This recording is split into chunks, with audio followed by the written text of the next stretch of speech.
Okay, this is a dry wall connection that I have in my hand, the new revolutionary design.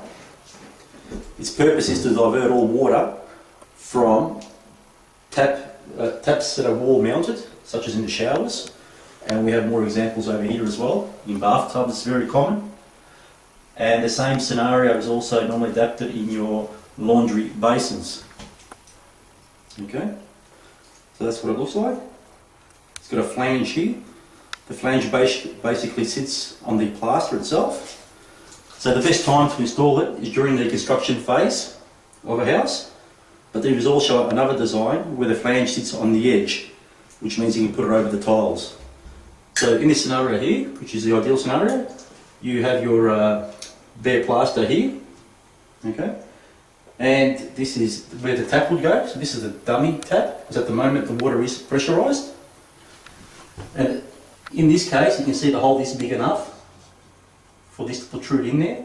In this case, it's not. So what you'd normally do is you'd put it over the top, you'd get a pencil, and you scribe it around the sides, along the inside flange, and then you'd cut the hole through, either with a Stanley knife or a basic saw. So in this case, it's okay. Just go over the top, just wiggle it on. And if you have a look closely, you'll see this dry wall connection sits beyond the washer there, the washer connection, and will actually sit on the brass component of the fixed piping inside the wall. So it'll actually capture all the leaks possible from there onwards. So if we turn it around, put it on.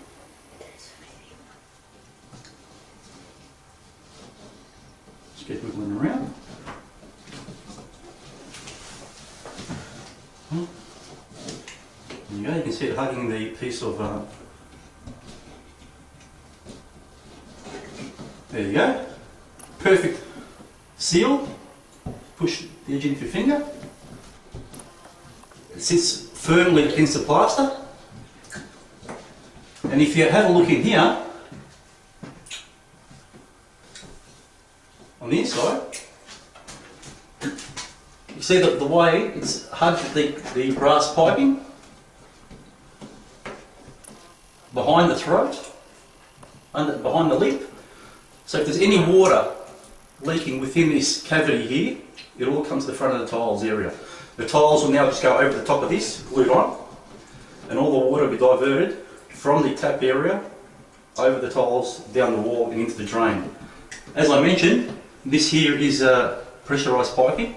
So theoretically, if I even now make that leak, you'll see how it works. Here we go. Look at that. All the water that would now normally go within the wall cavity, and this can happen even when you put a new tap on. If there's a faulty flange or if it's not tightened on properly, the water would slowly weep. Normally it's not a leak that big, it'll be a very slow leak. And over a number of years, it will just be within the wall cavity, causing deterioration of the internal wall structure and very expensive renovations to fix the repairs. This house here being a double story as well, if it was to leak within the wall cavity, it damages your floor joists, your ceilings, your internal walls. Now you'll never have that problem again. Even if the leak is not fixed and it continues to leak, it will just keep running along the tiles and into the basin. And the spout, once the tiles go on, so the next phase is the tiles will come on over the top of this flange. And when you put your tap connection on, the spout covers that whole area. And in future, when you have maintenance work, you've always got room in there, you don't have to dig it. Normally people just seal it with silicone. Silicone may also not cover the internal washer, which means if there is a leak at the washer, it will still go behind into the wall. And at the same time, when you have to change your tap washer, the internal one, you need to dig the silicone away and you haven't got room to move.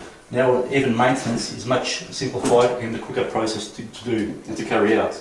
And the good thing about the dry wall connection, it's one size fits all, as the rough-in piping behind the wall is never at a fixed distance from the external surface of the plaster.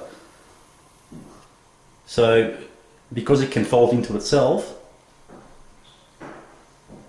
it can do so according to the depth and the distance of the fixed piping within the wall.